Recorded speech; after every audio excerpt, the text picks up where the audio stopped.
everybody. Welcome to the Leadership in the Dealership podcast, where we strive to share the latest and greatest trends shaping automotive today with today's thought leaders. I'm your host, Danielle Mills Walden. I'm super excited because today we have the one and only Jennifer Suzuki on the show. So welcome, Jen. Welcome to the show. Oh, thank you, Danielle. You know, I have been following you for so long and I love all of the things you do. And you're such a great leader in the business. You're somebody that I always love to follow and I look up to. And I just always love seeing all your achievements. So thanks for having me. I feel privileged. No, I feel privileged. I'm going to tell the audience that, Jennifer and I go way back. She doesn't remember this, but way back in like 2016, I got to see her for the first time speak on a big scale. And while I was at another company, and I just remember being like, wow, I love what she's doing. And she's just a powerhouse rock star. So super excited to have her on the show today. But let's kind of get into that. So Jen, if you could give maybe a little bit about your background with us. Like how did you get into automotive, and like what inspired you to get into the consultant side of things? Like maybe take us through some of that. Mm-hmm. Okay. All right. Well, I'm originally from Central California and I grew up in a middle class like home. I never wanted for anything. My parents they worked really hard. My mom was a school teacher. My dad was an engineer. And, they would take us on trips around the world. And I was in sports. I was a competitive skier, swimmer for most of my life, then water polo. And these were all great foundation things. I really was very fortunate. And I found out my mom was an alcoholic when I was about 13, probably like my 9th grade year. When I was in school, I'm like listening to this talk and I'm like, damn, that's my mom. and if anybody, listening has ever lived with somebody with an addiction, you just know that it's one of the hardest things to ever, deal with, especially a child. And as it got worse, my dad left. I'm in my senior year of high school. It just progressively gets worse. My mom loses her job. She gets in a DUI. She's in jail. I'm like bailing my mom out of jail. My mom loses our home. She's lost her job. I mean, it was absolute, from everything amazing to like the absolute worst. And for me, I just wanted my life back, Danielle. I just wanted my nice little life back. And luckily they had given me, I could see what it was like to have, nice things. But my mom just really went off the rails. In fact, she's still off the rails, very difficult to deal with. My mom's homeless. And amongst that comes with a lot of other things, crimes and all sorts of stuff. But I'm 18 and I lost everything. And I'm like, I got to get a job. And I applied to colleges, and I know what it's like for, people when they get their credit declined. I was like, decline. I was not going to college. And I have to fend for myself. And somebody told me that if I worked in a dealership or applied, they would hire me. So that's what I did. I went around to dealerships and I applied, for jobs. And this dealership, picked me up and they were like, yeah, we'll hire you. And I thought, oh, this is great. I got a job. I'll get my money. I'm not going to be homeless in 30 days. And I went to work at this Toyota store and I had no idea what I was walking into. Honestly, it was like, this is a 550 new car store. Okay. This is a big ass store. Yeah. There's 550 new car sales. There's 40 salespeople. And back in this day, you had to stay out on the lot. I guess you still do in some ways, but everybody's out on the lot. You're not allowed to come in unless you have a customer. And I'm thinking, all right, I just got to sell a car. I got to talk to a customer, but I couldn't even talk to a customer, because these guys are seasoned veterans and their job was to get rid of me every day. So I'm hungry. They're not starving. I'm hungry. And I think this is, a pivotal point in my career and where this leads me, because it's sink or swim. And it wasn't like somebody was like, oh, Jen, let me show you how to make money. Oh, Jen, let me show you how to sell cars. Oh, Jen, let me just help you. It was like, fend for yourself, girl. Get out. And I couldn't catch it up. And really, 3 days into this situation, I'm realizing and I'm panicking. I'm in tears. I'm dying. I'm like, oh my God, I'm going to be homeless. And I can't even talk to a customer. How am I going to make money around here? And I'm inside the dealership, and the phone's ringing and nobody's answering it because they're all outside. And I pick up the phone. Hi, how are you? How can I help you? And they were like, oh, I'm in Nevada.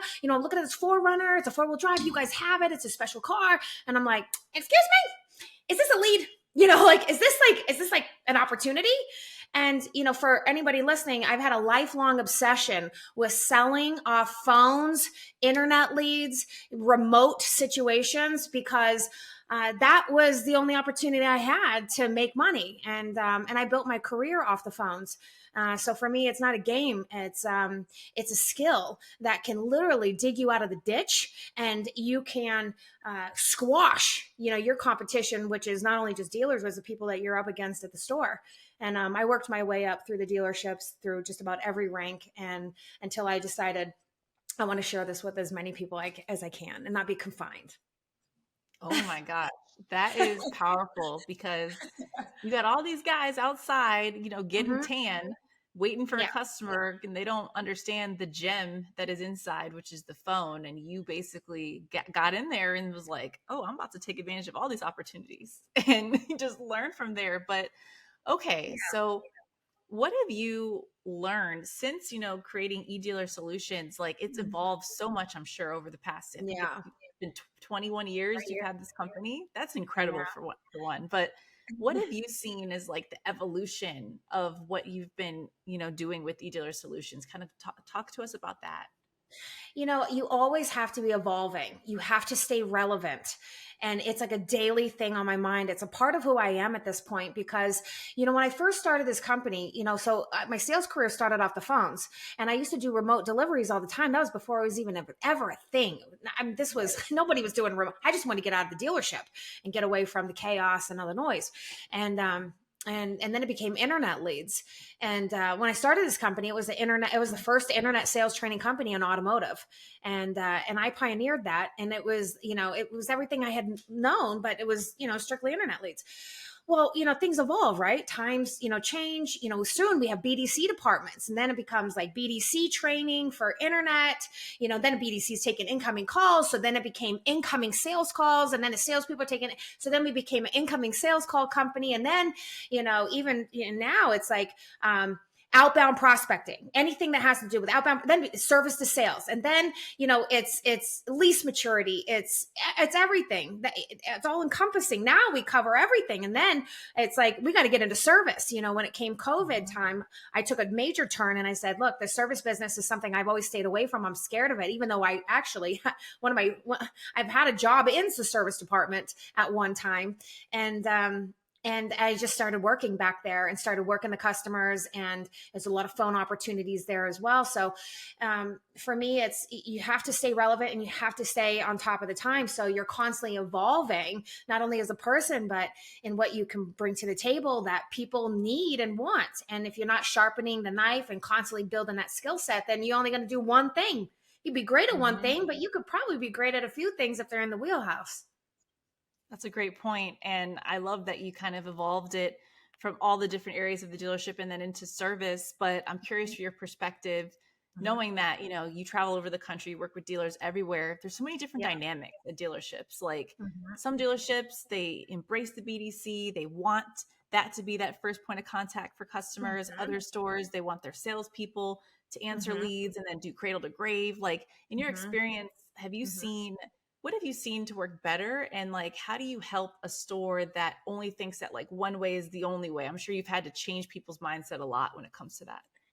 I mean, at the end of the day, it's going to work. If you have an end game and you have a process to get to the end game, and you're nurturing that process and you're nurturing the team, enabling them to unlock, features that will help them be a match to what buyers want today, you can do it. So for me, it's a lot of looking at the team, the skills, the tools, even logistics, and saying to, okay, let's look at the lead quantity. I mean, I'll go low, but just for a number's sake, but if I had 100 leads versus 1,000 leads, the setup's going to be different. Yeah, Mm. because you're gonna need more managers to oversee, process, to coach, train, stuff like that. So sometimes I've seen all those models work, and a lot of it depends on the people and it depends on the leadership. It depends on the tools and the resources. Personally, I think, I mean, I've seen it work both ways, but I really like it. I'm more inclined, if I have to pick a direction, I'm more inclined to have salespeople be the first point of contact, and then have BDC come swoop in behind when you get ghosted or you can't Mhm. make a contact and stuff like this. So I do think that the the the chain, it should change. Right now, Mhm. I mean, people are going to shop more on the phones and internet leads than anybody else, and they got questions, about product. And a lot of times, a BDC is not trained on product. They don't have to go through product training, so when they get asked questions, they don't look like the smartest people if I can't snap back with an answer. But salespeople, should know their product. And that's another thing. It's like a lot of new salespeople in the business over the last few years, and they still don't know the product. So if I've got BDC in the same boat, but the BDC is going to be faster and quicker to the game, I mean, at the end of the day, my reputation is online. So I just want to be able to be the fastest responder with a memorable message, and be there for the follow up. Yeah, no, that's a really good point. And I'm curious from your perspective because, in my experience working with dealers and, from the digital retailing side of things, what we're always coaching is, acknowledge what that customer did when you're engaging with them, because a lot of times when we work with stores, BDC teams are just like, Start over. when can you come in? When can you come in? Start over. Yeah, It's right. just, get them in, which we understand because that's how they're incentivized and that's what, puts food on the table for them. But they're not thinking about like customer experience. And, I'm curious from your perspective, when you see stores that do have different, maybe digital retailing solutions where customer is completing some of the process before even engaging with anybody, like how are you coaching some of these stores to do that? Yeah, I think that's a salesperson's tool. That's a salesperson's tool, in my opinion. And a lot of people at this moment, now it wasn't like this every year, it's different. And I Yeah. think that it gets weaker and weaker as the years go on. I have many theories on that, but the point is that you have to teach people how to use the product. I can't tell you how many stores I go into, and I always ask them, "You got a digital retailing tool?" Half the time they say yes. More than half the time they say yes. You know how to use it? No, nobody's ever showed me how to use it. Okay, well, if you don't know how to use it, then you're not going to use it, and then you're not going to know how to look at the breadcrumbs that the customer's leaving behind to tell you the story on how to approach them. Now, then in turn, you got a new problem. Now, everybody that's contacting your lower funnel lead, who's that's a digital retailing opportunity, is a lower funnel. They've done more homework, they have more information, and then they're all at Mhm. different spots in the journey, whether they've completed an app or they've said, hey, this is the money I got down, or here's this, yeah, you could do a soft pull, or here's what my credit looks like, whatever. You have to look at that history, and you have to read it and read it and understand it and own it. And when you do contact the customer, I always say, don't start over. That's the worst thing you can do, is try to start over. If I did my homework and I already invested X amount of time and you're trying to start me over, I'm going to think you're an idiot. I'm not even going to want to talk to you. So when they're like, oh, these leads don't close, I say, okay, let me see how you're working them. Because, if you're missing the mark and you didn't read the notes, you didn't read the trail, you're not meeting them right where they are, and then you lose. Of course you're going to lose. Wow, that's powerful because they shouldn't be starting over. And that happens so many times. And that just makes the customer cringe. They're like, I already did this. Oh my Yeah. gosh. But Yeah, and you're supposed to um, be saving people time. right. It's so Which makes it contradictory. Yeah. super contradictive. In your world, would you say that majority of your time is spent with like your trainings? And I'm going to ask you for some gems because I know you got a lot in you, but like Okay. with the actual teams themselves or with like the managers, so that the managers do a better job coaching their teams. Mhm. I'm actually kind of curious about that dynamic too, because Okay. yeah, like give it to me straight because there's Mhm. some interesting stuff at these stores. Um, I know what you're saying, and I'm with you on that, because look, it is a top down thing. I don't think that's ever going to change. If the top down doesn't understand the process, they're just going to hire somebody like me to come in and teach a process, but you don't know the process and you don't know how to teach it or coach it. That ain't going to work. That's going to be an immediate fail. I never want Right. people to fail. I go back to my roots. I want to help you with a plan. I'm going to show you how to make money. I'm going to show you how to set appointments. I'm going to show you how to get people to show on time. I'm going to show you how to put these deals together. But If we don't have a coach to keep the torch lit after I leave, then we're going to have a problem. It's going to be a fail. So I always like warn people. I say, look, you can have me come in as a guest speaker. You're going to have me come in and be your trainer, your coach. And I'm going to look at this content, two perspectives. One, I'm going to come in and I'm going to show you a team like process. I'm going to show them tactics. I'm going to show them exactly what to do to get these conversions. But I'm going to be thinking about every manager that's sitting in the same room next to their team. Because I'm not doing the class without that. Okay. But I'm going to be thinking about that manager the whole time. I'm going to say, this class is going to feel like it's for your team, but it's actually for you. Because our managers typically don't know how to train. They haven't taken leadership courses. They haven't been coaches. They were salespeople that did really well and they got advanced to the next level. Congrats. Somebody needed to step in and say, yo, these people need extra training. This is why we send people to like NADA Academy and stuff like this. People need continued education and they have to learn how to nurture that role. So when I go into the store, I take it very seriously. I think, all right, I got an audience here, managers. Let me teach you how to coach. Let me teach you how to train. You replicate every activity you watch me do. I'm going to throw down everything I got for you today. And I'm going to be looking you dead in your eye. Are you writing these activities down? Are you writing down topics? Because after I leave, I'm going to show you how to train in 10 minutes because that's all people could really handle after I leave. I'm going to throw it all down for you. I'm going to give you training topics, activities. I'm going to show you how to create incentives and a contest to get people wanting to come back to your meeting. And you have to commit to, learning the style because even the way that I educate is significantly different than I was educating 3 years ago. Because people, Danielle, are so sensitive to criticism. People are very sensitive to getting in front of their team and being put on the spot. So the way that I train is very inclusive. It's very much team building and, again, always evolving and being mindful that, people's lifestyles have changed, and the way that people feel about, that being on a team is different. Some people don't even know what that feels like. But to answer your question, for managers, I expect them to be part of this initiative. It can't just be like Jen comes in and Jen leaves and everything's going to be fixed. It just doesn't work that way. Yeah, that is a great point because for them to think that you're just going to come in, spend a couple hours with the team, and then everybody's going to know what to do, not going to happen. Like it has to come from the top down. They have to be involved and they have to really want that to be part of their DNA. But I'm curious, you said that in the past 3 years, things have changed so much and that like tough love type training. I don't know how it was for you before, but like, were you doing a lot more role plays, kind of maybe everybody's watching everybody a scenario and like now are people just like, I can't do that, but like they kind of have to get over that, right? Or do you like, how have you pivoted? Yeah, no, I press people, but the way that I do it is, it's very, very, very thought through. I want to make sure that people have all the tools and resources before I put them on the spot. I also ask for volunteers first. So I'll give you a quick example. So I can teach like, let's say an introduction. Okay. Like incoming sales calls, for example. A lot of people do it one way. I'll go around the whole room and I'll say, how do you do an incoming call? Ring, ring, ring, boom, boom, boom, boom, boom. Everybody, they have a similar process and they typically all say the same thing.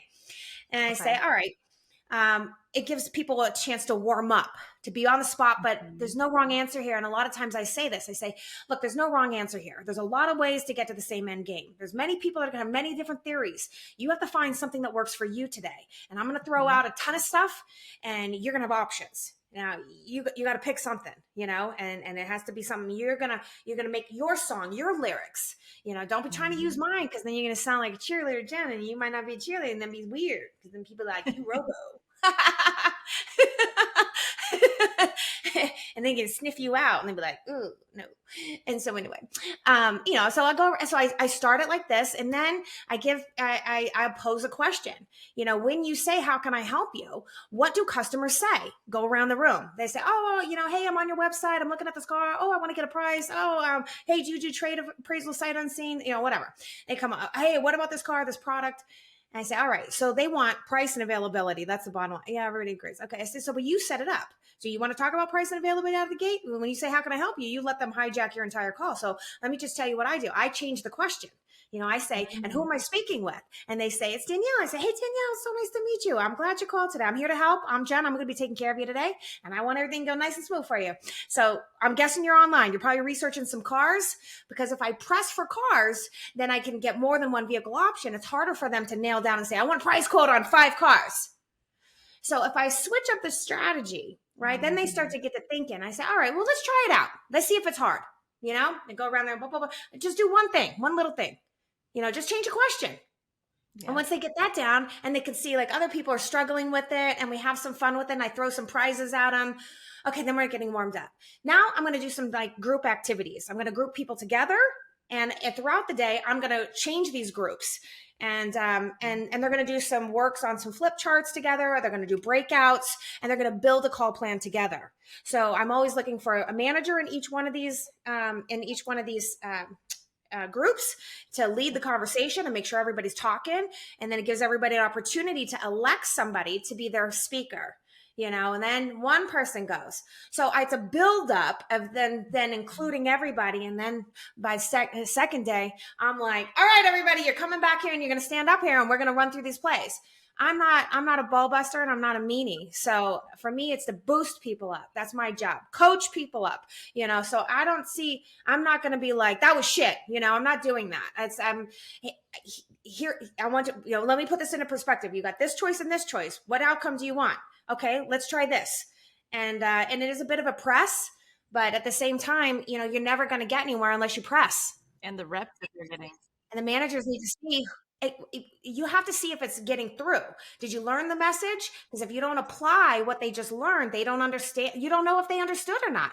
And for the managers, they need to observe this. And I get the managers involved in this, and I can even share more, how much more you want to know. But I'm happy to tell you all my strategies, because a lot of times managers don't know all the weaknesses. But when you put people on blast in a way that's mindful, I mean, I'm still giving positive feedback. I'm still highlighting, hey, here's another way. Have you thought about this? Saying things like this instead of no, no, it's like, hey, all right, I see where you're going with that. Have you ever considered doing this? Or what do you think about this? If you did this, do you think that you might have better runway? Or do you think you would have play the odds better?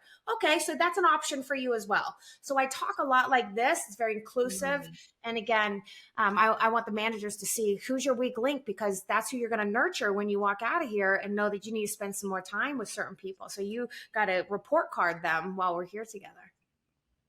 That's really good, because I'm sure the managers are also looking at like, how are you handling somebody when they give you a response that's really, really left, or something that you really didn't want, but you're saying, okay, I see where you're going with that, but have you thought about this? And like, that's helping them, because to your point, so many of these managers have just been promoted into these roles without proper training on leadership and guidance and management. So that's really, Yeah.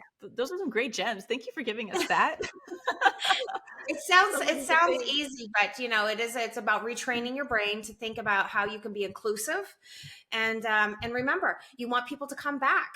So if people feel like you're gonna just break their knees, Yep. nobody's coming back. So remember, coach is always there to show plays and to get people talk. Here's the thing, you got to get people talking about solutions. That is training today.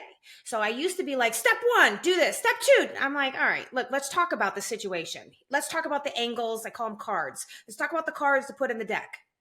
And now, if you get your team talking about solutions to our biggest problems, then they're redesigning the process for you, making it easier for them to execute instead of us saying, here's a script, follow the rules or you're fired. I'm like, that's from like the 80s. Yeah, you can't be doing that today. And it's so in line with what we're talking about with leadership in the dealership. You are giving true leadership tips and tricks that everybody that's listening can leverage and maximize. So we appreciate you for all of that.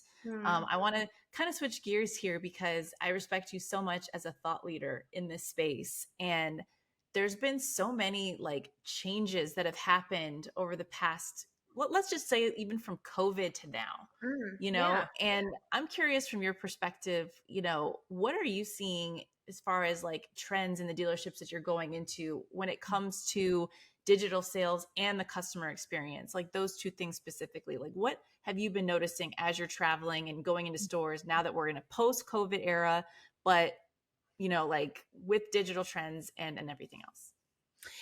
It varies from store to store, and I'm a little bit in a bubble because people that bring me in, they are more progressive. These are not schleps. These are people that are generally, um, pretty successful.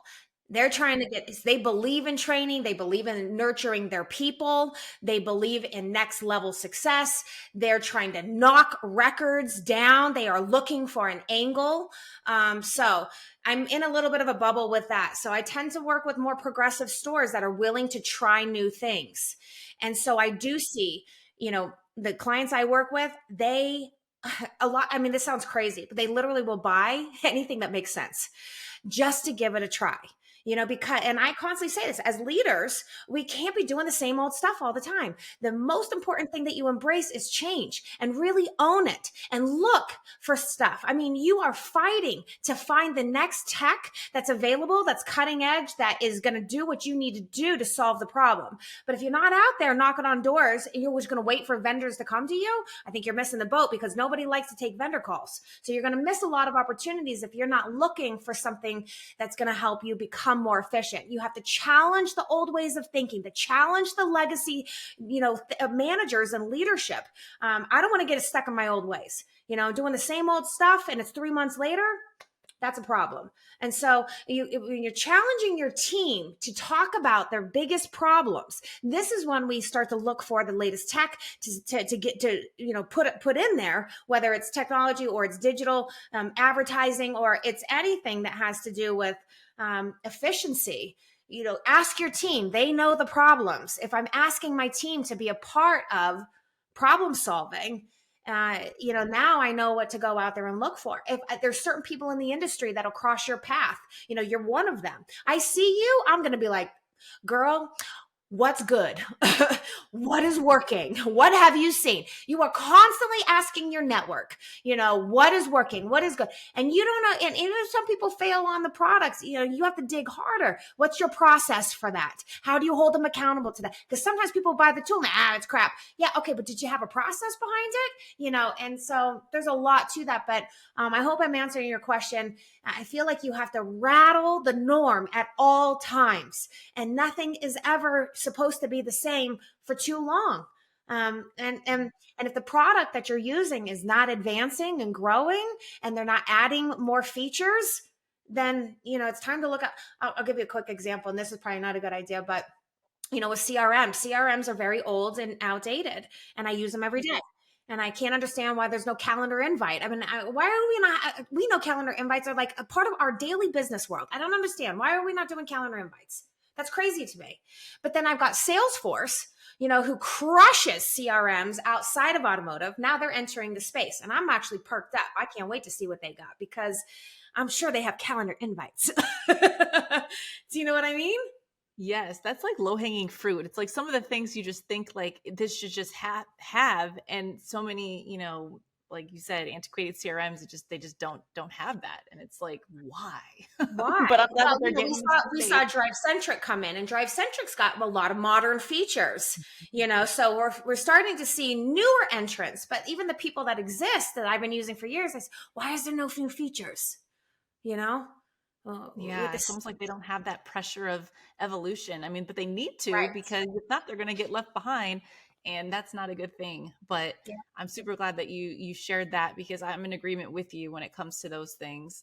But let's talk about your podcast a little bit, because your Okay. podcast, Dealer Talk, Mhm. is awesome. And I'd love for you to talk to us first about like what made you want to start this podcast. And then secondly, do you have any like memorable moments or key insights that you've learned since doing this podcast so far in this journey that you've been on? There's a lot to unpack on that one. I started the podcast 3 years ago, and I'll tell you, so it was COVID and everything was shutting down. And I was like, I've been traveling for 20 years every week, Yeah. and so for me, I was like, I can't be grounded and confined. So I actually traveled the whole time.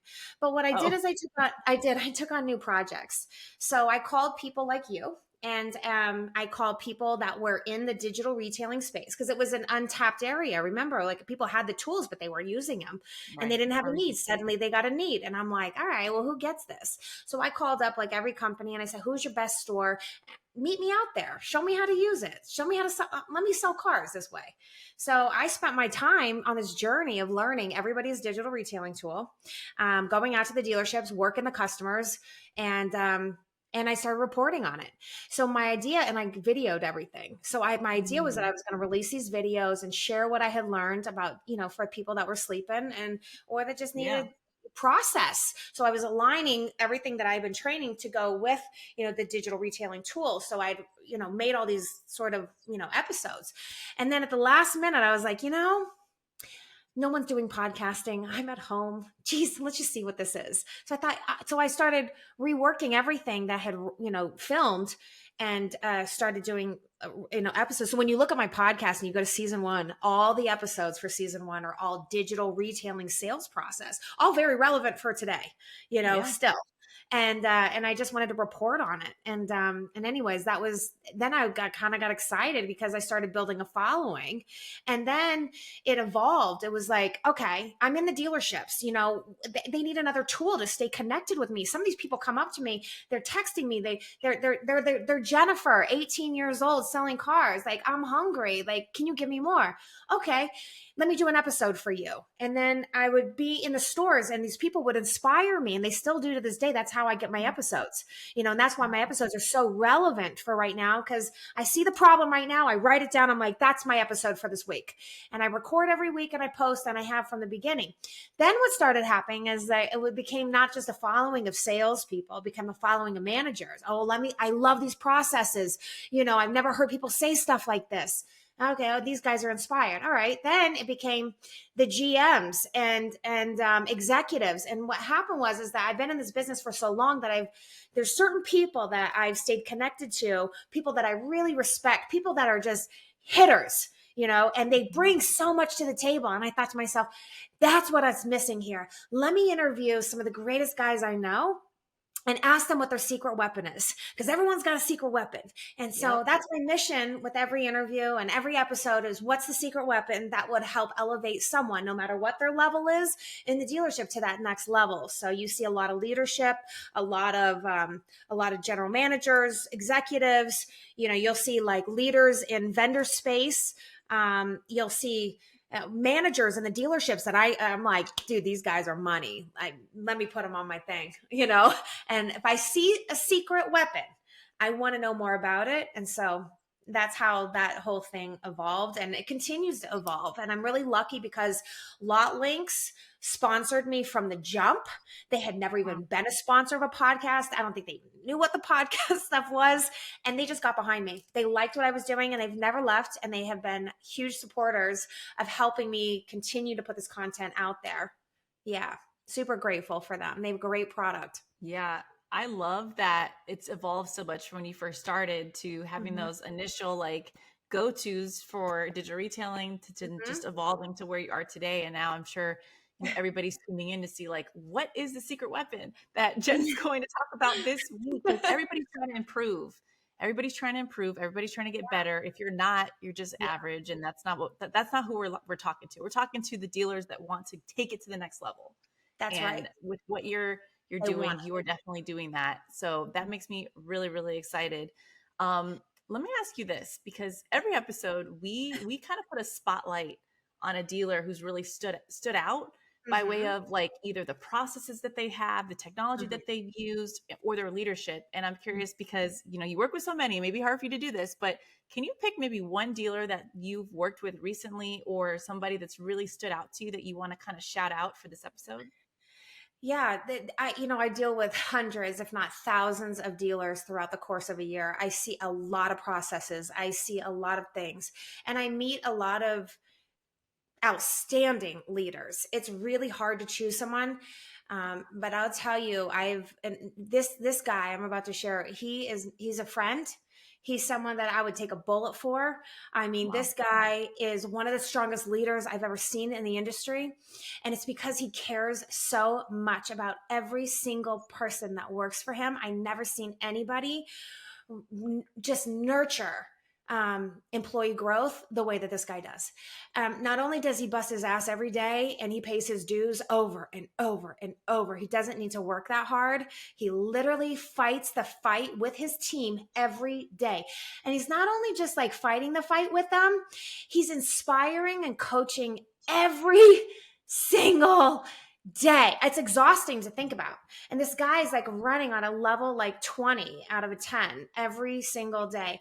And I've watched him do things for people that just is the way that you would want to work in a company like this. You would want to work for somebody that cares about you, will support you. I've seen him shell out money to people's kids, sponsor stuff. I mean, God, I can't even begin to do it justice, really. But I've been working in their store he brought me in at the height of COVID. Okay. And if you remember the height of COVID, nobody really needed this kind of stuff. You were going to sell the cars. You were going to sell. He was like, Jen, I know what's going to happen. I've been through 1819. I've been through all these things. They have to keep their skills sharp. I will not let them fall off the rails. When things start to stabilize and normalize, they will be a championship team. I watched this guy take over the store who was literally not even ranking in a region, in a national number for his franchise, and is in top 5 every single month. And his name is Raul Gomila. And he's a general manager of City Key of Greater Orlando, and he should be a partner. That is powerful because he knew that he can't let his team just chill and just rake in the money like everybody else is doing with these addendums and selling like crazy. He's like, no, we got to keep our skills tight. And now it's paying off today because now there's so many stores that are like, our teams don't know what to do now. Oh, he would never say that. He would not. He's the one store standing that's like, we got to get back to the basics. He would never say that. He's like, no, we never been basic. Oh my gosh. Well, thank you for shouting him out because it's always hard to find one because you work with so many, but I know that he's got to be super special if you're shouting him out and putting him on a pedestal like that. So we definitely need to check out that store, and it's in Orlando. So that's not too far from me. So I definitely want to check them out and see what they got going on and what's kind of, unique about what they're doing. But let's talk about the future for eDealer Solutions. How do you envision your company kind of evolving in the years ahead? Oof. Okay. So for the last 3 years, I've realized that, this is not sustainable. I never scaled, and I definitely took a lot of wrong turns in my last 20 years. I took a lot of wrong turns, and I am where I am, and I'm very grateful to where I am because it's not like I'm starving. But I was always bigger than this. I was always better than this. I was always capable of more. I am capable of more. So the challenge is about learning new skill sets. And when you get tied up into a routine and business is good and you're making money and nobody's starving, it's hard to learn a new skill. It's hard to challenge yourself. About 3 years ago, I got an opportunity to partner with some dealers and some big industry players and to build some software for the business. And it was a collaborative effort. And we spent 3 years, building out like the most robust system. I mean, fundraising, $1.5 million raised, working with developers, even outside the country, working with a partner, multiple partners. I mean, heavy hitter partners. And for me, it was the best learning experience I could have ever asked for. It fell apart. And it fell apart for a lot of reasons. And the amount of lessons I learned was like, damn, I just got a PhD in software development. But I was also very excited to be a part of something that was so progressive and that had so much potential and capability. And I could see that I could see skill sets in me that had never been unlocked. And I just got super motivated to start my own thing. And at the same time, I was building an application for a service department where I would do my tip of the day for service advisors, and which finally just got approved from Apple after 2 development companies later and a lot of money that I spent and a lot of mistakes made. I've made an extraordinary amount of mistakes in the last 3 years, and I've lost a lot of money. I've learned a lot of lessons, and I'm building the next big thing, which I would say is a conglomerate of all the lessons learned. And I want to get into software. I really want to be able to provide something that's very revolutionary for the way that we treat people in business. And it'll be a culmination of everything I ever stood for, everything I ever worked for. So for me, the next big play is to get into software, and not just for the auto industry, but for anyone that's customer facing, that's dealing with customer experience is the foundation and the core of their business. I mean, there's nothing more exceptional than being able to remember people and to be able to make people feel welcomed and appreciated at hello, and to make people feel like you care about their loyalty. We are fighting for loyalty now in every business out there. And so any edge that's going to help you connect with people faster, that's the ticket. So that's for me for the next foreseeable future. I love that so much. And, you talked about it's not just going to be necessarily for auto, but everything that you do is so applicable in so many different industries because it is connections, it's communication. And that is like a dying thing with AI and everything's automated and, Yep, and oh, text. yes, seriously. And I love that with this, you can really like scale yourself. And like, Yes. there's only one of you, Jen, but like, I mean, your energy is always on 1,000. So it feels like there's more of you. But imagine like if everybody could have you in their pocket and just get that from you. I'm really Yes. excited for you. I'm super Thank excited you. for this. And I can't wait to see this, evolve and flourish. And, I'm definitely gonna be supportive of that because Thank I you. love everything that you're doing there. But you truly have a skill set that can't be replaced because that communication and that interaction piece is so hard right now because people are so like they don't know how to even like be social anymore communicate because of I just what the way things are. So like you're teaching a skill that people need desperately out here. Yes, yes. And we have to make it easy for people too, because the truth is that, everything is easier. Everything is easier. I don't want to do like a lot of work to figure out what I need to do. I like things that are at a glance, tells a story, boom, I'm there, but, we got to make things easier for people. That's what I love about like AI. I inject it into just about my entire daily life, because I found a tool that can get me time back during my Yeah. week. So you constantly looking for something that can make your life easier too. Yes, definitely. Well, in closing, what would you say is like your bold prediction for 2024? Just like if you could predict what this year is going to look like, what would you say? Well, I think we're going to sell more cars. I think people are going to start to tighten up, the way that they look at their sales process, because there's a lot of cars sitting in the inventory. Some brands are starving still, but a lot of people have like cars now.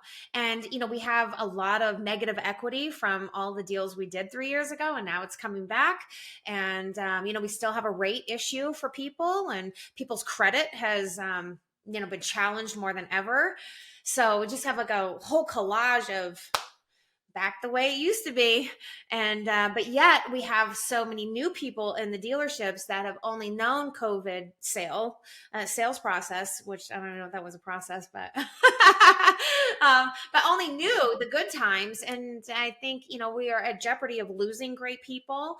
We have to really rethink the strategies and how we nurture people. So going into 2024, I think people are going to tighten up the way that they go about their sales process. Like you said, some people aren't very good at communicating. Well, are we teaching them?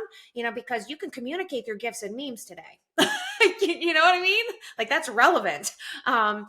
People, we can communicate through video chat. We need to be doing more of that. We can communicate through, message, like where we can talk to people on screens. Where people can see body language. We can talk to people through videos, and I think there's just new methods now for us to engage people. And a lot of times people say, oh, they ghosted me. Like we're following up with ghosts. I say, I know, but that's because you keep telling them the same message, from 3 years ago, and you're trying to sell them too hard, and they're not in the market. So start branding your store, branding your team, showcasing the experience that you in fact provide. And so I think it's going to take a lot of shifting, the old ways of thinking, and you can't be saying go back to the basics because that stuff's old. A lot of things have re-entered the market now that have freshened up, and now it's up to you to go out there and find ways to, keep be on your game and separate yourself from your competition. So sales process is really the thing. I mean, it's weak on the phones, people saying, no, I don't have it. People trying to just go after the appointment and not get to know people. We've been in a transactional seller's world for decades, and it is all about 2024 vibes of relational selling. Connect with people, spend time with people, slow the freak down. Slow the freak down, relational selling. You heard it from Jen. Oh my gosh, Jen, how can people find you, connect with you, and work with you? What is the best place for them to go to get all of your info? Yeah, like any of my social media. My company's called eDealerSolutions.com. You can always reach out to me there, but LinkedIn is a great place. I try to check my LinkedIn every day. But it's usually, Jennifer Suzuki or at eDealer Solutions. Either one of those, you'll find me. Amazing. Well, thank you so much, Jen, for coming Oh here, my dropping so many gems and your podcast too, and just so many amazing leadership tips and tricks that you've dropped today. We appreciate you. Thank you for coming on, and we can't wait to see what you have in store for the future. Well, thanks for letting me share my story. You uncovered a lot with me, and thanks for Yeah, asking about the future too, because it really helps keep me in line. Everybody makes mistakes, and I don't ever think it's a mistake as long as you learn the lesson, you can pick yourself right back up and continue forward. So I'm really appreciative you let me like spill it out today, and hopefully I've made a difference in somebody's life. definitely. You for sure have. Thank you so much. And thanks, everyone.